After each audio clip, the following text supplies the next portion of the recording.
Dallas does it again. They trade away a young superstar in his prime over a power trip. This time it's not Luka Doncic, it's Micah Parsons to the Packers, a record-breaking deal. And I'll tell you right now, the winner of this trade, it wasn't the Packers, it wasn't the Cowboys, it was Micah Parsons. He's now on a better team, a better contract, and a lot more money. So nobody came away in better shape from this trade than Micah Parsons did. He is now the highest paid non-quarterback in the history of the league. Yes, you heard that right. The highest paid non-quarterback in the history of the league. A 4-year deal worth $188 million, $120 million fully guaranteed. Obviously from this, the Packers get better, the Cowboys get worse, but the Packers had to give up 2 first-round picks, one for 2026 and one in 2027, and 3-time Pro Bowler Kenny Clark. Now, Clark is coming off one of his worst seasons of his career. He turns 30 here in a few weeks. He's entering his 10th season, had just 1 sack last year. So I think in the mind of the Packers, they didn't really give up a ton with Kenny Clark. But then again, Jerry Jones said that's what they were looking for. They wanted a good interior tackle.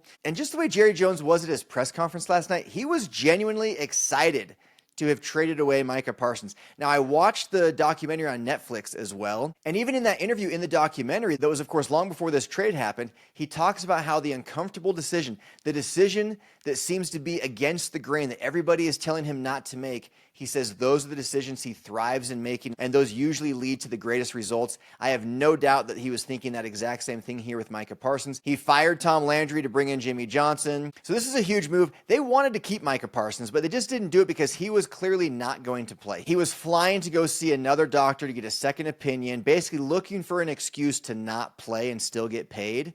And I think at that point, Jerry Jones just thought, you know what, I'm not dealing with this. He's out of here. Now, as far as the Packers are concerned, of course they get better. Micah Parsons is a young superstar.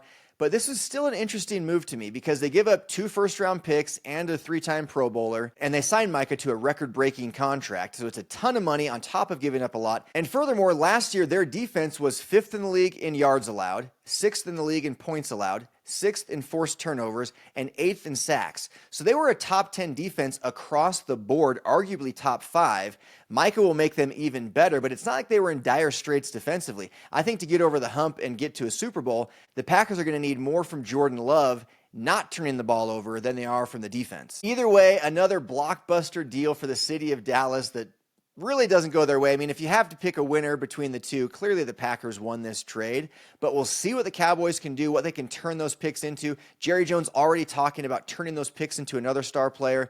But again, the winner of all was Micah Parsons.